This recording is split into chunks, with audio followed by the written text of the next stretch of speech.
Hola, buenas tardes a todo el mundo que se está conectando. Esperaremos unos cuantos segundos a que acabe de conectarse todo el mundo para dar la bienvenida al profesor Andrés Pilat y para hacer la presentación de su charla.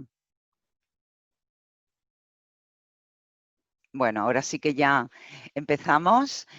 Buenas tardes a todo el mundo. Estamos aquí para presentar la charla que el profesor Andrés Pilas nos hará a continuación, titulada El rol de la fisioterapia en la transmisión de la fuerza muscular. Antes de nada, me gustaría presentar a nuestro ponente. Es un honor para mí presentar al profesor Andrés Pilat, decir que es fisioterapeuta, que es creador del enfoque inducción miofacial, que es autor de diferentes libros y diferentes artículos, que es además un ponente en numerosas conferencias internacionales, es director de la Escuela de Terapias Miofaciales Tupimec, que se encuentra en Madrid, es profesor de diferentes másters en universidades nacionales e internacionales, en concreto resaltar la Facultad de Ciencias de la Salud de la Universidad Ramon Llull, Blanquerna, es miembro fundador de la Fascia Research Society y es investigador en anatomía facial en cadáveres no embalsamados. Bueno, esto es un resumen de lo que sería el currículum del profesor, porque realmente tiene un currículo extraordinario. Tenemos la suerte de tenerle como profesor en nuestra universidad. Yo personalmente tengo la suerte de conocerle y de haber asistido a sus clases. Y, profesor, le doy la palabra sin más demora para que usted mismo pueda empezar su conferencia cuando quiera.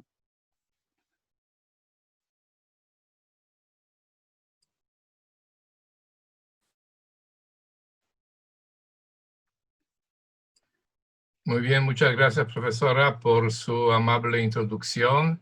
Bienvenidos. Realmente para mí es un privilegio de poder en este momento conversar con ustedes y agradecer mucho a la universidad por el tiempo tan largo de colaboración, que ya superamos 10 años de trabajo continuo en proceso de formación.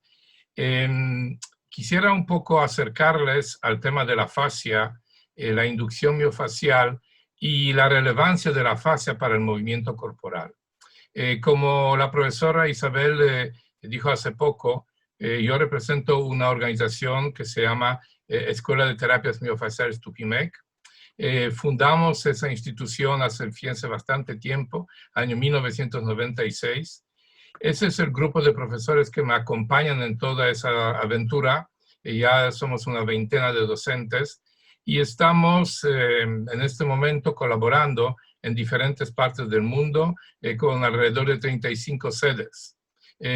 Calculamos que anualmente nos acompañan en todo ese proceso alrededor de 1.500 alumnos. Y ya luego, para finalizar, voy a hablarles un poquito sobre la formación, de qué se trata todo este proceso. Como la profesora ya lo indicó, estamos tratando de descifrar un poco el tema que yo creo que es bastante fascinante, que es el rol de la fascia en la transmisión de la fuerza muscular. La pregunta que hay detrás de ese título es: ¿de qué manera realmente se mueve el cuerpo humano? ¿Qué modelo de razonamiento sobre el movimiento del cuerpo humano estamos utilizando en el día de hoy?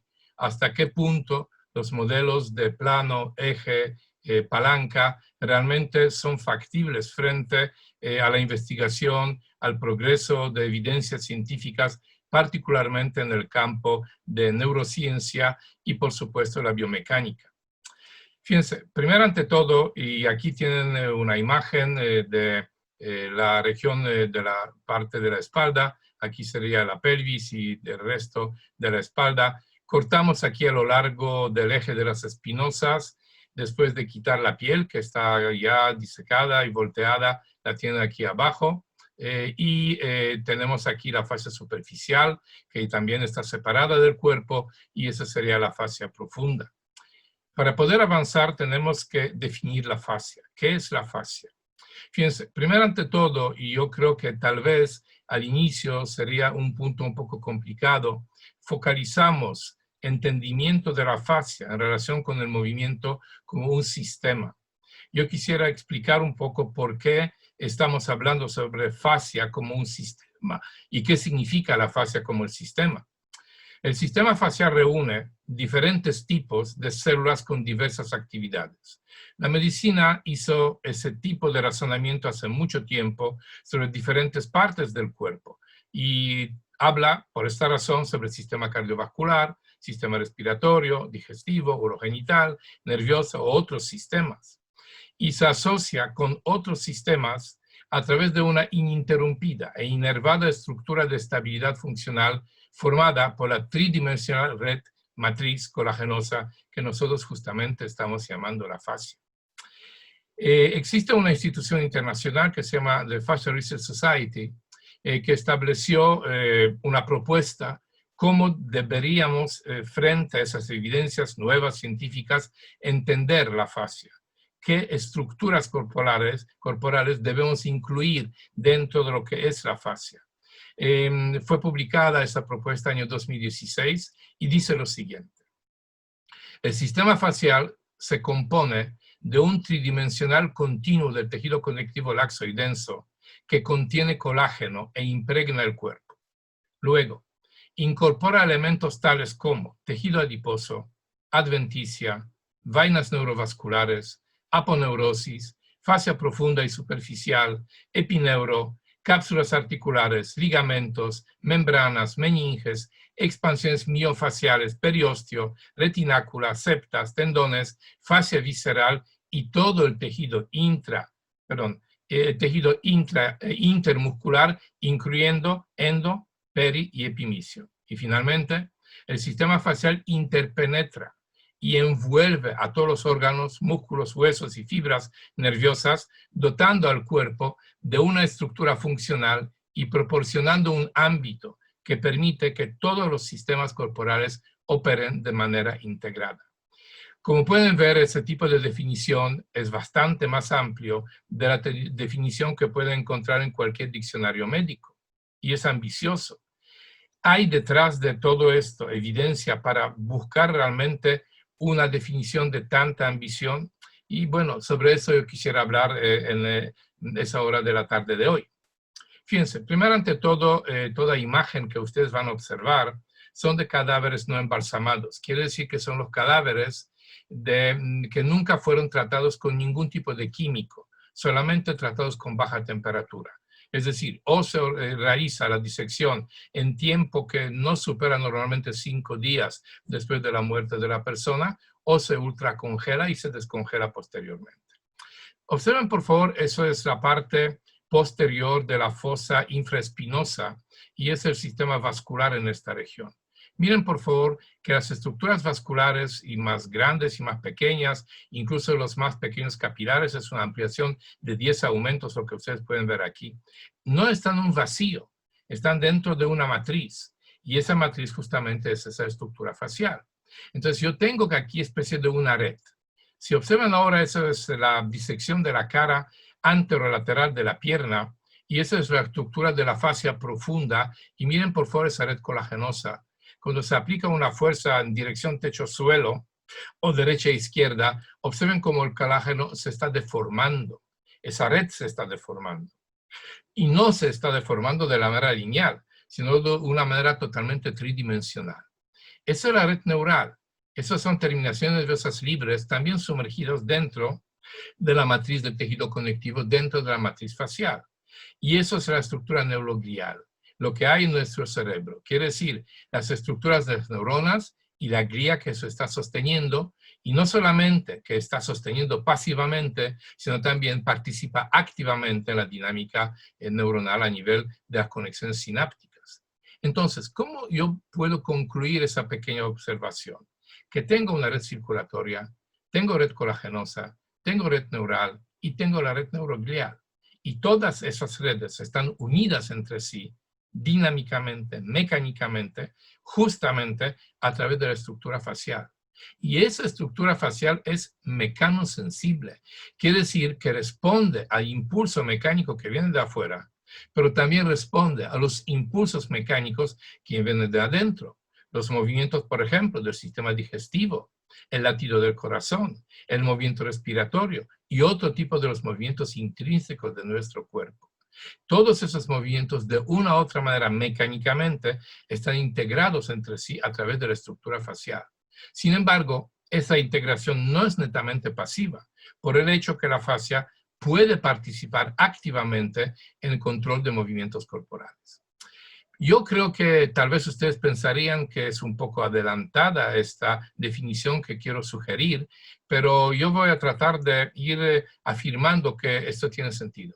La fascia puede considerarse como una ininterrumpida continuidad de la fascia, siempre está presente en el cuerpo, red de comunicación a través de la cual se expande la información relacionada con el movimiento. Por esa razón, yo creo que debemos un poco analizar qué tipo de modelos de movimiento nosotros estamos analizando dentro de nuestra profesión, dentro de fisioterapia, dentro de la biomecánica en general. Y fíjense, yo quiero usar aquí un simple ejemplo. Si yo les pregunto por qué se mueve el antebrazo, me dirán que hay un músculo que se llama bíceps braquial, que entra en contracción, aproxima a raíz de acortamiento de las fibras musculares la palanca de los huesos del antebrazo y se crea finalmente un movimiento a nivel de la estructura de la articulación del codo, el movimiento angular. Si busco un modelo tridimensional, eso es lo que realmente observamos que está ocurriendo. Acortamiento del bíceps, tracción del tendón que se inserta en el hueso del antebrazo y el movimiento angular. Si queremos ahora mirarlo un poco más profundo, mirar, por ejemplo, qué ocurre dentro de la estructura del vientre del bíceps y miramos los filamentos finos, los filamentos gruesos, observen que de nuevo se produce el mismo fenómeno. Se acorta la longitud. Quiere decir que estamos hablando sobre dos dimensiones del movimiento. Hablamos sobre un plano del movimiento, hablamos sobre un largo del movimiento principalmente. Yo quisiera colocar ese texto para que no tengamos duda donde yo estoy focalizando el análisis. Por favor, léanlo conmigo. El omnipresente modelo de contracción muscular basado en el deslizamiento de filamentos de actina y miosina, descrito hace más de 40 años, ya hace 40 años, por Huxley y Simons, ha respaldado el análisis del movimiento corporal newtoniano caracterizado por fenómenos de palancas. ¿Qué significa esto? En este modelo, las miofibrillas, organizadas siempre en serie, son motores independientes que consiguen aproximar los extremos miotendinosos o mioaponeuróticos, desencadenando así el movimiento. Sin embargo, son las características no lineales y autoorganizadas las asociadas con el movimiento humano. Fíjense, este tipo de modelo de plano, palanca, eje, torque, momento, fuerza, es el modelo que aprendimos en la escuela, luego también lo afirmamos y sofisticamos en la universidad y muchas veces también a nivel de las lecturas, estudios de posgrado. Y yo me pregunto hasta qué punto este modelo es un modelo válido, de nuevo, frente a las evidencias en el día de hoy. Fíjense, ese es uno de los músculos flexores de los dedos. No tiene relevancia en este momento cuál es. Eso de nuevo es la disección de un cadáver no embalsamado. Ese es el vientre muscular, aquí tienen el tendón. Yo creo que salta a la vista un detalle, que no cada fibra muscular alcanza el cuerpo del tendón. Y entonces, si se produce un movimiento, si hay contracción de las fibras musculoesqueléticas y hay un acortamiento de ellos, bueno, las largas, sí, por supuesto, que llegan al tendón y ejercen sobre el tendón una fuerza que crea el movimiento. ¿Y qué es lo que está pasando con las fibras más cortas? ¿De qué manera una fibra corta que llega, pues, por ejemplo, hasta aquí, o llega, por ejemplo, hasta aquí, y no tiene contacto directo con el tendón, de qué forma transmite su impulso contráctil hacia la estructura tendinosa? Si yo hago ahora un corte transversal, observen por favor, tenemos una situación bastante interesante. Aquí del lado derecho, lo que pueden observar, ese es el endomicio. Ese es el hogar de una fibra muscular. Y ese es otro endomicio, otro endomicio, otro endomicio y otro endomicio. Dense cuenta que los endomicios, las fibras musculares, disculpen, no se tocan en el cuerpo directamente, se comunican entre esas fibras entre sí a través de los endomicios, pero no por la vía directa. Eso serían los endomicios, la tridimensional red de endomicios. Esa sería la estructura del perinicio.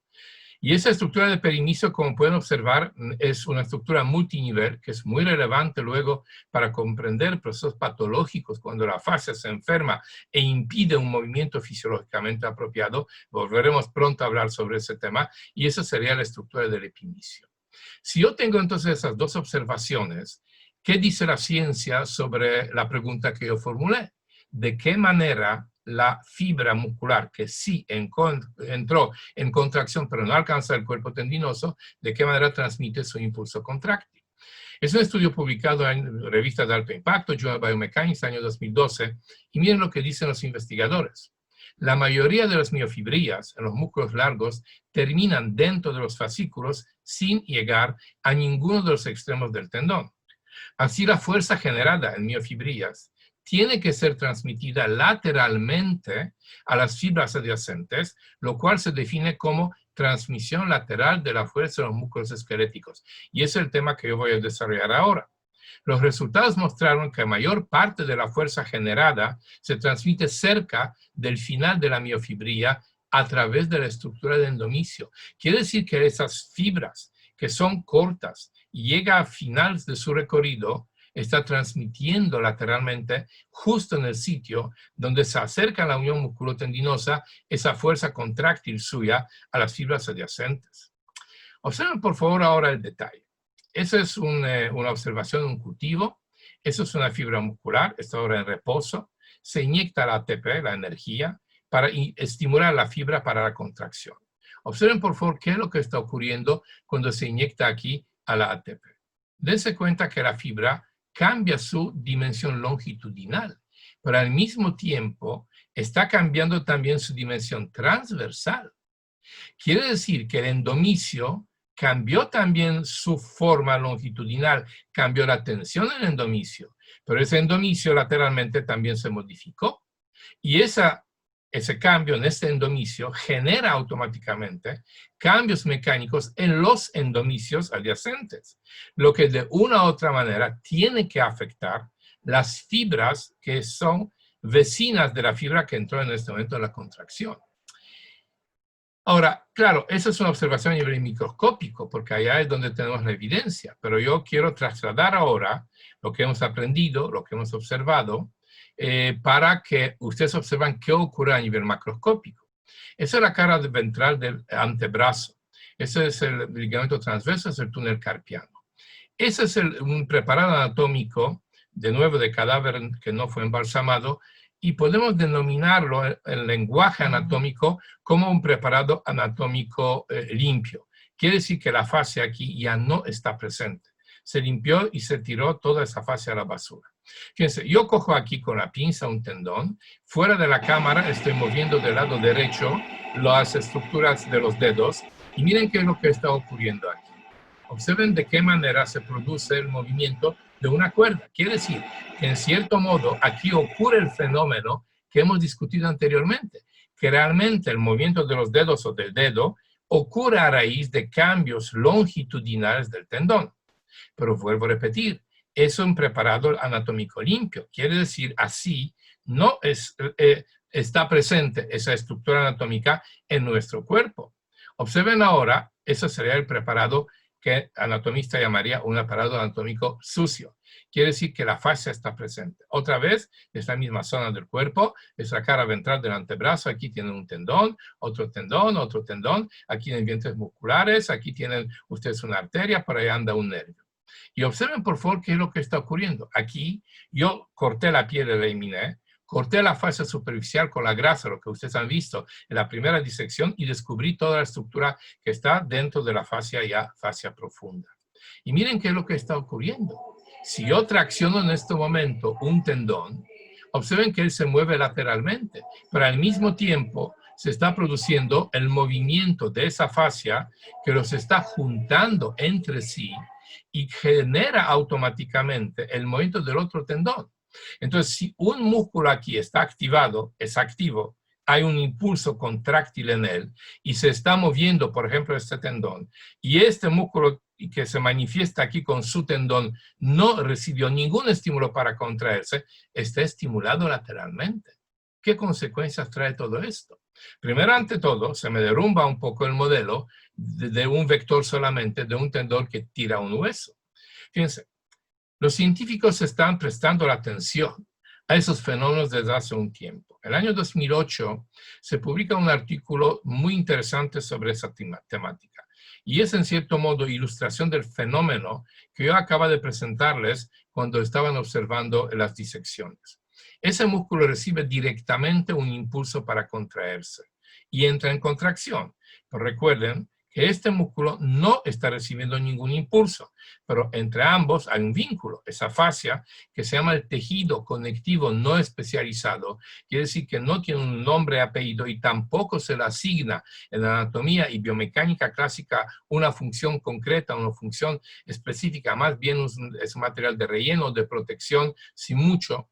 Entonces, si este músculo, que repito, no recibe ningún impulso directo para entrar en contracción, pero acompaña mecánicamente a través de ese tejido el músculo que entra en contracción, y este en color rojo, de la manera progresiva, está entrando en contracción cada vez más y está cada vez más tensando ese tejido que está uniendo lateralmente los dos músculos. Finalmente, cuando llega la tensión muy extensa, muy grande, esa estructura recibe una tensión muy intensa y también entra en contracción. Entonces, si ustedes piensan en este proceso, piensen que movimiento aislado de un músculo prácticamente no es posible realizarlo. Siempre hay un músculo que está acompañado cuando un músculo entra en contracción con otros músculos adyacentes. Y esto complica ahí mucho el razonamiento sobre cómo se produce el movimiento corporal. Fíjense, es un estudio muy clásico del año 2003, les cuento un poco la historia. Fue realizado en un hospital en Ámsterdam, en Holanda, o en Países Bajos, como se nos dice llamar en el día de hoy, con pacientes espásticos. El doctor Krulen es un cirujano que opera principalmente a los pacientes con problemas serios de espasticidad. Cuando ya no hay ninguna otra solución para solucionar el problema del paciente, entonces ellos hacen la cirugía. Tienen el paciente con una espasticidad muy severa con flexor cubital del carpo. Quiere decir que la posición de la mano está en flexión de la muñeca y con la desviación cubital. Ni fisioterapia, ni inyecciones de Botox, ni las férulas, ni los ejercicios, nada de nada cambia esa situación. Deciden hacer una tendinopatía, quiere decir quieren cortar el tendón. Entonces, ¿qué es lo que ellos están haciendo ahora? Cortan transversalmente el tendón. Ese es el tendón del flexor cubital del carpo.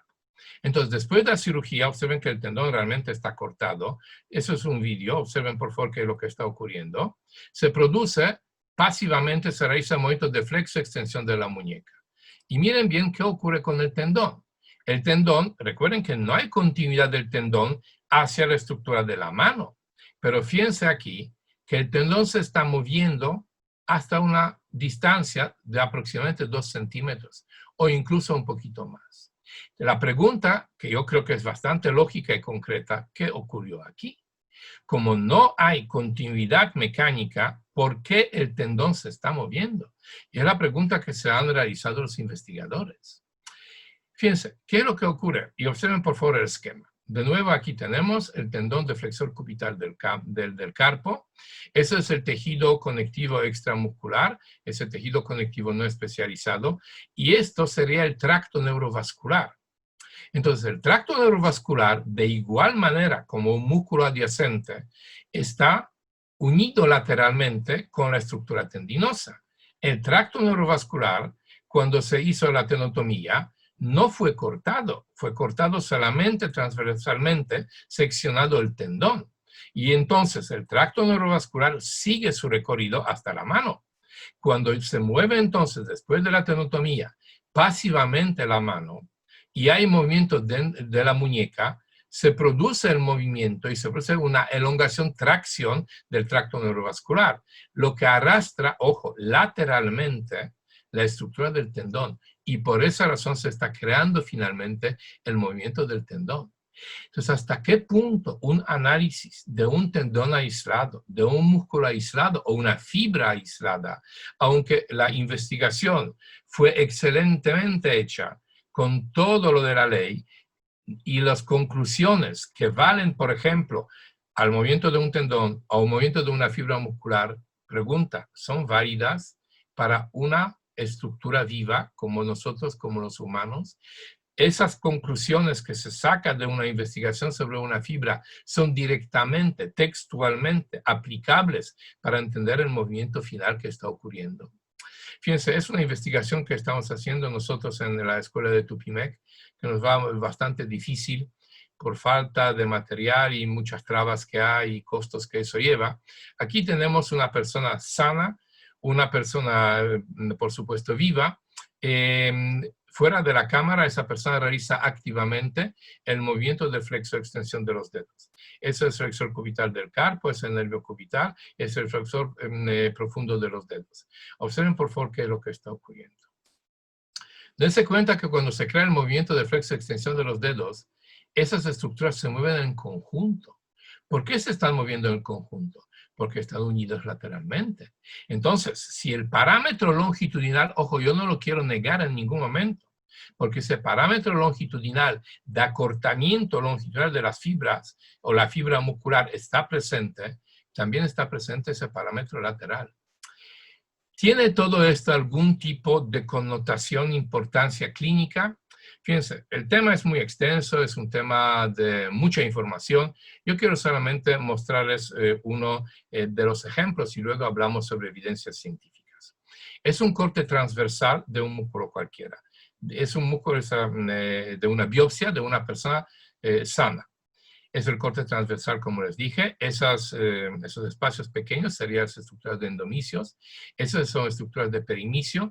Y aquí marcado con la flecha, con P3, es el perimicio terciario. Recuerden que hemos dicho que el perimicio tiene varios niveles, varios grosores, y ese es el terciario que es más importante para la transmisión de la fuerza. Es una persona, repito de nuevo, totalmente sana. Miren el grosor de los perimicios en toda esa muestra. Y miren ahora la fotografía de al lado. Este es el perimicio terciario. Miren la hipertrofia del perimicio que hay aquí. Y esto es de una persona que tiene espasticidad. Es perimicio de un músculo espástico. Aumento de espesor de perimicio dentro de secciones transversales de los fascículos dentro del músculo espástico. Entonces, yo creo que aquí surge una pregunta muy importante. Si yo tengo la posición de espasticidad, en este caso que estamos discutiendo, flexión de la muñeca y la desviación cubital, ¿quién mantiene esta posición? Quiere decir, el músculo como tal, el flexor cubital del carpo, ¿tiene mayor fuerza que los músculos oponentes? ¿Realmente esto sería válido? Fíjense, es un estudio publicado en el año 2015, bastante ambicioso. Objetivo del estudio. Se investiga la relación entre el grado de espasticidad y la fuerza de los músculos extensores de la rodilla y flexores plantares del pie en los pacientes con hemiparesia a raíz de accidente cerebrovascular. Conclusión del estudio. El estudio sugiere una relación negativa entre la espasticidad y la fuerza muscular y proporciona pruebas de que los músculos espásticos son más debilitados. De nuevo, ¿quién mantiene entonces la posición de espasticidad? ¿No serán los cambios en el tejido conectivo? ¿No serán los cambios en la fascia? Por favor, yo no estoy discutiendo en este momento origen de espasticidad. Yo me refiero a qué es lo que ocurre localmente a nivel muscular. Fíjense, un poco de historia y un poco más de evidencia científica para que ustedes vean que es un tema muy en desarrollo en este momento, desarrollo de investigación bastante extensa y bastante seria. El autor de toda esa investigación y en cierto modo el promotor de la teoría es el profesor Huyging de la Universidad de Ámsterdam, Universidad Libre de Ámsterdam. Él publicó pronunció una conferencia, muy importante conferencia en Taipei en el año 2007, recibió muchos premios por esa conferencia porque realmente derrumbó muchas teorías antiguas y abrió muchas ventanas de investigación. Fue publicado ese artículo de su autoría en Journal Biomechanics en el año 2009 y él dice lo siguiente. En la última década se demostró el potencial de transmisión de fuerza entre los músculos esqueléticos a través de los tejidos conectivos inter- y extramusculares. Los investigadores han demostrado definitivamente que las vías epimusculares pueden transmitir una fuerza sustancial. Otro estudio, más reciente, año 2011, las primeras mediciones de fuerza lateral determinadas experimentalmente a partir de un músculo no seccionado de un mamífero. Fíjense, los estudios del profesor Huging fueron realizados en laboratorio, donde se sacaba un par de fibras, otra vez con una biopsia. Esto está hecho dentro de un mamífero, está hecho dentro de una estructura viva. Otro estudio publicado en Journal Biomechanics también en el año 2013, hecho a través de resonancia magnética, yo creo que debería llamar mucha atención. Presten atención a las observaciones de los investigadores. Transmisión de la fuerza miofacial epimuscular en los músculos no seccionados. Ellos están investigando los gastrocnemios y dicen lo siguiente. La observación in vivo, repito de nuevo, dentro de una persona viva, no dentro de un cadáver, de la contracción de los gastrocnemios revela considerables cambios tensionales, ojo, en todos los restantes músculos de la pierna. Es decir, entra en contracción un gastrocnemio, está en el mismo compartimento que en otro. Entonces sería lógico pensar que si uno entra en contracción, también está produciéndose contracción de otro gastrocnemio y tal vez en el sorio. Pero ellos dicen no, se produce el cambio tensional en todos los compartimientos, no solamente los músculos agonistas, sino los músculos antagonistas también. Entonces es un argumento, yo creo que muy poderoso para pensar que el movimiento no solamente ocurre de la manera lineal, como esa acción de palanca que hemos discutido anteriormente. Conclusión de los investigadores, los músculos de la pierna no son mecánicamente independientes. Otro estudio de mucha importancia, año 2015, publicado por esos dos autores de mucha relevancia, el profesor Findlay, que es el director de la Research Facial Society, y el profesor Chowdhury, que es un matemático que crea modelos matemáticos del cuerpo, que tienen muchos estudios en común, de nuevo, de mucha relevancia. Y miren lo que ellos dicen. La presencia del estrés sustancial durante ejercicio se transmite a la fascia. Este hallazgo agrega una importante perspectiva adicional a la investigación de transmisión de la fuerza miofacial, con implicaciones para las terapias asociadas con el ejercicio. Entonces, si yo focalizo solamente mi concepto terapéutico que está involucrando el ejercicio, no debería omitir la fascia como la estructura que activamente participa en este proceso.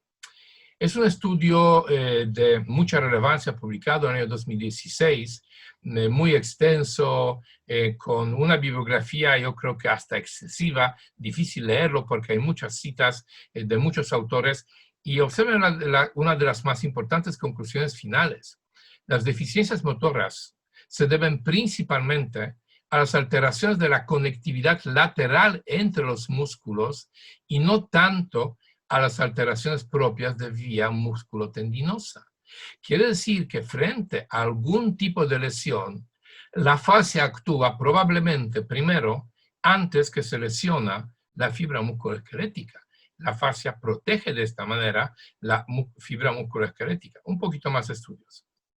Nosotros publicamos en el año 2016 en la revista que editan los ingleses junto con los australianos, la terapia manual, Manual Therapy, en nuestra experiencia y evidencia de disecciones de cadáveres embalsamados. Pusimos también un pequeño granito de arena en este proceso. Más estudios, año 2018. Observen por favor porque también es muy importante la observación. La tensión miofacial puede ocurrir sin cambios en la longitud del fascículo. Quiere decir que el músculo, un fascículo del músculo está en reposo total. Sin embargo, cambia la longitud del músculo y cambia la tensión de la estructura facial que le corresponde. Lo que sugiere que los cambios observados en las fuerzas ejercidas en los tendones son el resultado de las fuerzas transmitidas desde los músculos circundantes, lo que yo les mostré en el primer estudio del año 2008, y no debido a los cambios en la capacidad de generación de la fuerza de un músculo determinado. Quiere decir que, de nuevo, puedo tener acortamiento de un fascículo o de un músculo inclusive, sin entrar esa estructura activamente en proceso de contracción activa voluntaria. Un poco más estudios. Fíjense, la ciencia médica retomó mucho ese tema últimamente, esa resonancia magnética. Yo desconozco los detalles de las partes técnicas de resonancia magnética, pero ellos dicen que la observación de la fascia permite mejorar el diagnóstico en traumatismos, infecciones o las enfermedades neoplásticas. Y dice que los procesos, cuando hay una hipertrofia de la estructura facial, se observa filtración patológica de la fascia hacia la estructura muscular que impide correctos procesos del movimiento, y consideran que debería focalizarse el proceso terapéutico justamente en la estructura facial que está haciendo daño de ese tipo. Bueno, para no prolongar la conferencia, nos estamos ya acercando a la media hora. Las conclusiones.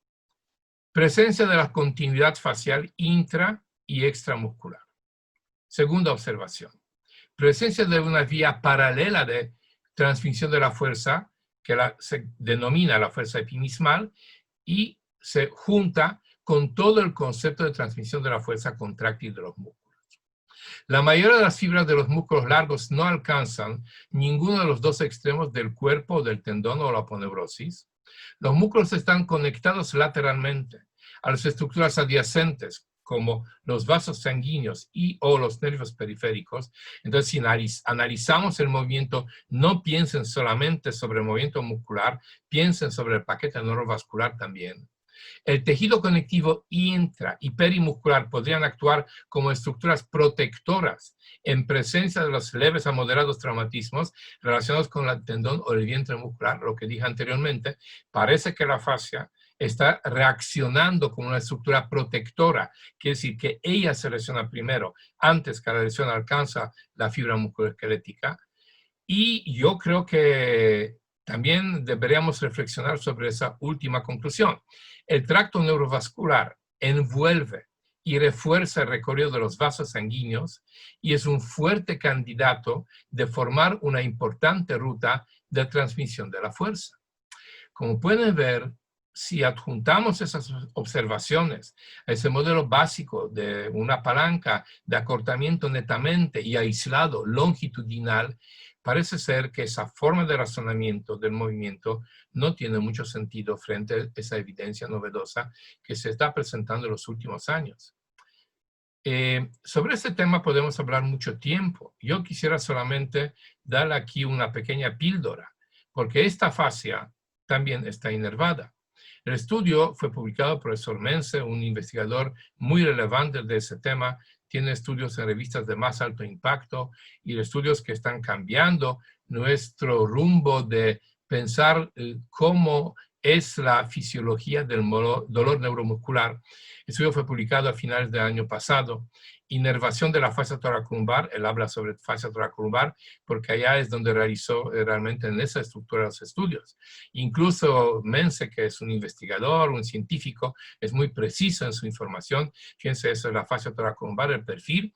Los puntos negros están simbolizando aquí las espinosas de las vértebras lumbares. Ellos estaban examinando a nivel de la L5, el lado derecho, cerca de las espinosas. Y esas son terminaciones nerviosas libres que se asocian con el movimiento y también con el dolor. Una parte de ellos pueden actuar como no solamente mecanorreceptores, pero también están actuando como nociceptores. Aquí están los niveles de la fascia toracolumbar, es el tejido subcutáneo, es el nivel más externo, intermedio y profundo. Y lo interesante es que esos receptores en abundancia están justamente en la fascia superficial y el nivel más profundo, justo debajo del nivel subdérmico y de la grasa que está presente en esta región. Y vuelvo a repetir, una parte importante de ellos actúan también como nociceptores. Y lo que el profesor Mense nos está afirmando, varias líneas de evidencia apunta a la fascia toracolumbar como la fuente del dolor. Dado que la entrada de todos los tejidos blandos en la parte lumbar convergen en las mismas neuronas de alza dorsal, parece que no existe una ruta aislada desde la fascia hacia los centros superiores. Esta puede ser la razón por la cual es difícil distinguir el dolor de la fascia en relación con el dolor de tejidos blandos de esta región. Y finalmente, las inyecciones, presten mucha atención a esta observación, de sustancias que producen dolor en la fascia toracolumbar de voluntarios humanos, en personas vivas, claro, han demostrado que la fascia es el tejido blando más doloroso de la zona lumbar en relación con la piel, el tejido subcutáneo y también el músculo. Entonces, un dolor intenso en esta región, la parte de la lumbar, no tiene que estar relacionado siempre, por ejemplo, con una hernia discal, o con un síndrome interfacetario, o con un cambio a nivel del foramen, o estenosis del canal, o una compresión del nervio en cualquiera de las partes de su recorrido, sino puede ser que está vinculado justamente con la presencia de esos receptores que están presentes dentro de la matriz del tejido conectivo, y cuando esa matriz del tejido conectivo cambia patológicamente, se endurece, por ejemplo, por hipomovilidad, para darles un ejemplo, pueden crear un cambio y crear finalmente el tema del dolor. Todo esto está presente en procesos terapéuticos. Fíjense, es apenas una muestra de proceso de inducción miofacial, de aplicación de diferentes tipos de movimientos, de deslizamientos longitudinales, transversales, técnicas sostenidas, y todo esto denominamos la inducción miofacial, y es una forma de movimiento terapéutico que sugerimos para aplicar en procesos terapéuticos cuando hablamos principalmente, no solamente sobre el dolor musculoesquelético. Yo finalizo así la conferencia. Quiero todavía mostrarles una imagen. Por favor, yo estoy justamente este mes finalizando el manuscrito de un libro de inducción miofacial con apoyo de anatomía de cadáveres no embalsamados, que va a ser editado a finales de este año por una editora inglesa que se llama Handspring. Aquí tienen ustedes la dirección de la editorial. Esas son las direcciones de nuestra Escuela de Terapias Miofaciales Tupimec. Si quieren acompañarnos en las redes, estamos haciendo ahora justamente muchos encuentros, justamente vía telemática. Hace como 2 semanas hemos hecho una conferencia bastante extensa, que fue vista por más de 2.300 personas. Mucha gente nos escribió que no han podido verla. Finalizando esta semana, al principio de la semana que viene, en Instagram, en Facebook, en nuestra página web, vamos a ir poco a poco dando información, porque vamos a repetir, ampliando un poco la información de esa jornada. El libro viene en tamaño grande, más de 650 páginas, más de 350 imágenes de anatomía detallada de la fascia, de disecciones de cadáveres frescos, también descripción de las técnicas. También viene una dirección de la página web de la editorial con los vídeos, muestras de ellos ustedes han visto en esta presentación. Entonces, bueno, con esto yo quisiera finalizar, y esa sería la última imagen. Fíjense, no es el objetivo, no era el objetivo de esa conferencia breve convencerles de algo, simplemente darles a ustedes una información y llamarlos a una reflexión, que cuando ustedes observan el movimiento, analizan el movimiento del paciente, o el momento cuando ustedes aplican un proceso terapéutico, piensen en la estructura facial. No es posible realizar el movimiento del cuerpo sin la fascia. Analizar el movimiento del cuerpo sin fascia es como pensar un poco sobre una paella pero sin arroz. Entonces sería muy complicado. Bueno, muchísimas gracias. Yo dejo la presentación y bueno, encantado si hay algún tipo de observaciones, preguntas por parte suya.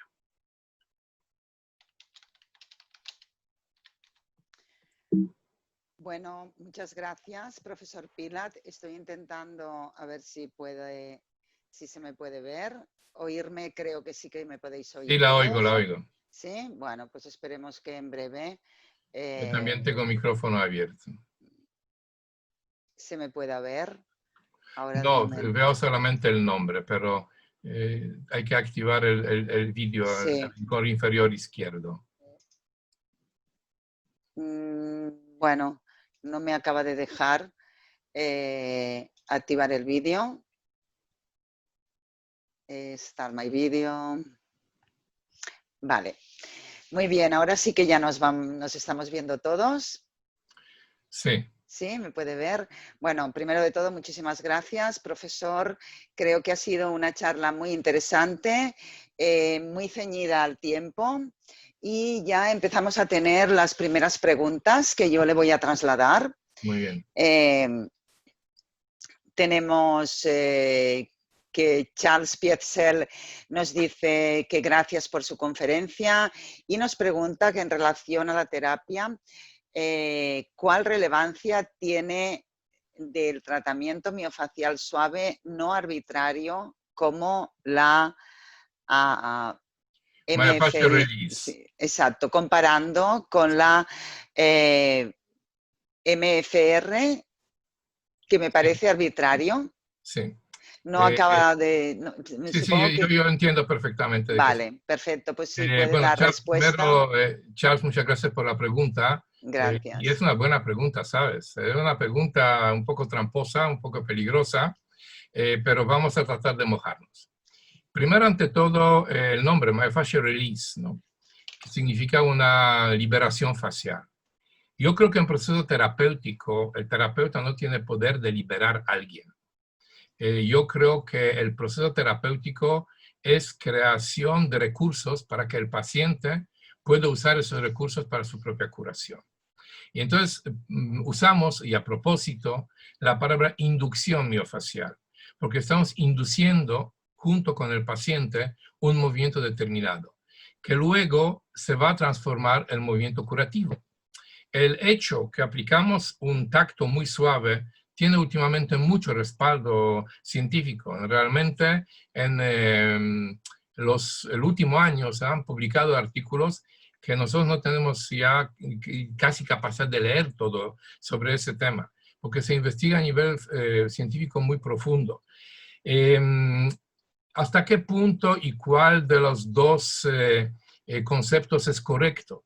Fíjense, yo creo que no hay que negar ningún concepto. Yo creo que primero, ante todo, myofascial release fue acuñado hace mucho tiempo, desde diferentes puntos de vista, de la escuela de osteopatía, que usaba muchas veces movimientos arbitrarios, a veces inclusive bruscos, a veces con mucha fuerza, ¿no?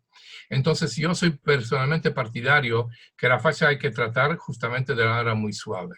Yo creo que la fisiología de la fascia está afirmando ese tipo de razonamiento. Yo creo que no, es muy difícil hacer comparación. Yo personalmente no estoy muy de acuerdo con investigaciones donde se focaliza qué es mejor, puntos gatillo o, por ejemplo, kinesiotaping para un dolor de trapecio superior del lado derecho. Una persona va a responder con puntos gatillo, otra persona que no le gusta que la pinchen nunca va a responder. Y no quiere decir que puntos gatillo no valen, valen y kinesiotaping y valen puntos gatillo. Sin embargo, nuestro enfoque justamente es esto, aplicación de una fuerza realmente sostenida por largo periodo de tiempo y de muy baja cantidad. Bueno, a ver si tenemos, no sé si ha dado respuesta. Sí, bueno, no tenemos ninguna pregunta más. Vamos a dar un poco de tiempo por si se establece alguna pregunta que pueda contestar. Yo por mi parte, pues me gustaría también hacerle como una reflexión a la hora de trabajar la fascia. ¿Qué puede usted decirnos como leyes básicas, me refiero, en el momento del trabajo facial? Sí, bueno, primero ante todo que yo creo que siempre hay que ubicar todo dentro de un contexto. El proceso de inducción miofacial es una forma de trabajo en terapia manual. Y la terapia manual me corresponde de una u otra manera a la fisioterapia, ¿verdad? Entonces estamos haciendo una forma de terapia manual. La efectividad del tratamiento de inducción miofacial es alto, pero tampoco es que es una panacea que cura todo.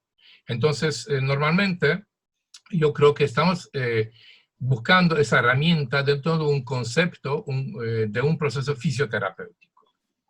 Y ahora, la aplicación de las técnicas miofaciales, como cada una de las formas de trabajo, tiene sus indicaciones y contraindicaciones. Entonces, yo primero, ante todo, tengo que saber si es un paciente indicado para aplicar el tratamiento y si está libre de contraindicaciones. Entonces, nosotros normalmente, siempre en primer seminario de la formación, hablamos bastante tiempo sobre esos temas. Contraindicaciones no hay muchas. Son contraindicaciones, yo creo, comunes para aplicación de cualquier tipo de fisioterapia o de terapia manual, pero los hay. Entonces, por ejemplo, el cáncer, todo tipo de cambios intensos, por ejemplo, con aneurisma, problemas después de un incidente, por ejemplo, de daño craneoencefálico. Esas son contraindicaciones absolutas. Entonces, primero tengo que establecer esto. Luego, tenemos una valoración, un concepto de valoración que va siempre desde lo grande a lo pequeño. Nosotros no focalizamos nunca el tratamiento directamente, me duele a nivel del codo, entonces ese es el codo de tenista y vamos a aplicar la técnica. Tal vez hay que mover la fascia plantar o hay que analizar más bien el movimiento a nivel cervical. Entonces hacemos una observación, hacemos una valoración funcional global, hacemos valoraciones normales que se hacen en fisioterapia localmente, los test provocativos, toda esa serie de cosas. Estamos realizando también evaluación palpativa, lo que nos permite llevar a una decisión sobre una disfunción facial. Entonces yo creo que claramente hay que afirmar un razonamiento, que no estamos hablando de patologías que tratamos. Yo creo que nosotros estamos aplicando el tratamiento justamente de tratamiento de disfunciones. Yo creo que la fisioterapia en general trata disfunciones, no patologías, pero es otro tema de discusión, con un proceso constante de valoración. Y entonces siempre es aplicación, valoración, modificación de diagnóstico, de observación clínica, y de esta manera activamente seguimos con todo ese proceso. Nunca nos aburrimos con tratamiento miofacial, porque siempre es activo. La respuesta del paciente ocurre durante el tratamiento. Entonces el diagnóstico final no viene solamente con lo que antes hacemos valorando al paciente, sino se afirma o se modifica durante el proceso terapéutico. Yo creo que tenemos la segunda pregunta. Sí, tenemos Yo puedo leerla, sí. El autor Chaitov en 2017 en un estudio reflexiona sobre nombres y según las técnicas que deberían llamar igual, cómo demostrar la relevancia del tipo o no arbitrario frente al tipo de arbitrario. Es muy difícil, ¿no?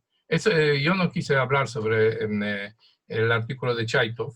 Eso apareció, si quieres ustedes, bueno, Chaitov lamentablemente murió el año pasado. Fue una persona preciosa, bella persona, un tremendo investigador, científico, divulgador. Yo tuve un honor de participar en varios libros de autoría de Chaitov con capítulos sobre inducción miofacial, y les cuento anécdota, ¿no? Uno de los libros, yo justamente estaba hablando sobre el tema de inducción miofacial. Y Chaitov dijo, bueno, pero hay palabra myofascial release, ¿y por qué estás usando otra cosa?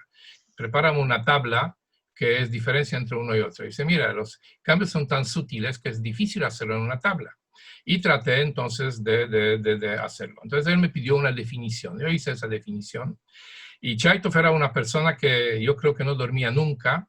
Y si ustedes me mandaban un correo electrónico, porque era la forma de comunicarse con él, no por WhatsApp ni nada de esas cosas, entonces no importa en qué parte del mundo estaban, en 1 hora o 2 horas, si mucho, tenía una respuesta. Entonces, en un día intercambiamos 32 correos electrónicos, porque él estaba furioso conmigo, que yo no quería aceptar el tema de myofascial release, y yo le daba argumento. Entonces, si había una frase así de grande, entonces esa frase, yo hice una definición en 4 líneas, poco a poco lo estamos achicando, hasta llegamos a 3 palabras. Y esas 3 palabras no pudimos, yo no quería ceder y él no quiso aceptarme.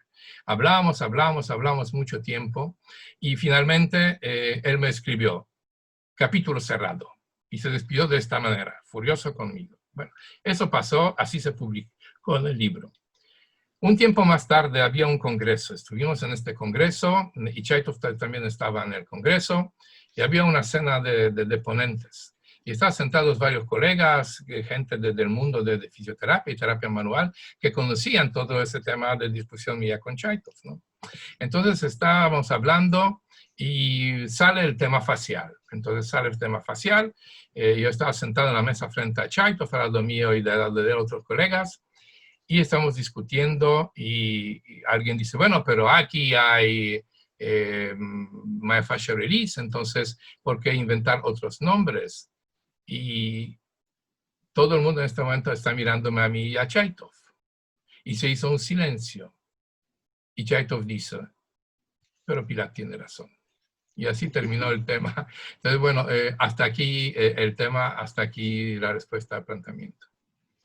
Bueno, no sé si... Bueno, tenemos aquí...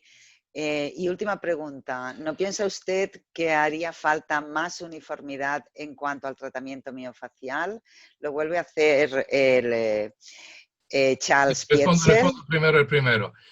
Yo estoy de acuerdo absolutamente sí. Pero, ¿saben? El tema es complicado. Yo no tengo nada en contra de unificación de criterios terapéuticos. Absolutamente. Pero fíjense, la medicina, que fisioterapia tiene una historia de 50 años, medicina 5000, vayan ustedes con un grupo de traumatólogos y pregunten cuál es el mejor método de una cirugía de hallux valgus. Para darles a ustedes a entender, hay más de 100 métodos descritos. Y el cirujano va a responder, si ustedes preguntan, ¿qué método eliges? Y va a responder, con el que a mí me va mejor. Entonces, en cierto modo, yo creo que estamos en lo mismo. Yo creo que los tratamientos, aunque deberían acercarse y mucho, yo estoy totalmente partidario y dispuesto totalmente y ceder y aportar, pero no es una tarea fácil. Y no es una tarea fácil por una sencilla razón. Fíjense, por ejemplo, la clasificación de la fascia. Yo leí ahora y estoy dedicando al libro los últimos 3 años de mi vida, mucho sobre anatomía facial, mucho. Ninguna estructura facial está descrita en los libros de anatomía de igual manera. ¿Por qué? Porque la fascia en cada persona es diferente. No es que son diferentes sustanciales, pero a veces sí son importantes. Entonces, yo estoy escribiendo en el libro alguna descripción anatómica y estoy colocando muy claramente esto, lo que yo vi en mi cadáver, que puede ser que es parecido o puede ser que es diferente en otros cadáveres. Por ejemplo, la definición de la fascia superficial es un tema que nadie puede ponerse de acuerdo. Con la doctora Carla Steco, últimamente hemos discutido hoy mucho sobre ese tema, que es, yo creo que en este momento la investigadora de la fascia más importante en el mundo, y ella tiene sus observaciones, y yo traté de observar en disecciones mías la ruta de desarrollo de la fascia superficial, que no encontré en muchos cadáveres, o encuentro en una parte del cuerpo y no en la otra. Entonces yo tengo una visión que no niega el razonamiento de ella, pero es un poco diferente. Pero yo creo que nos estamos acercando poco a poco. Y la última pregunta, muchas gracias por su intención. Por último, sí.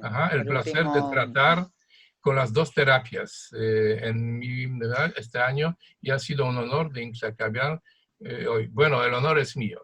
Créanme, yo agradezco mucho las preguntas que han formulado, porque comentamos con profesora Isabel antes.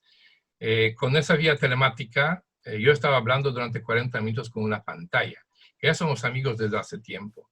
Entonces, el hecho que detrás de la pantalla hay alguien que lo escucha y que duda y que formula las preguntas es una tremenda satisfacción. Entonces, realmente agradecimiento va de mi parte.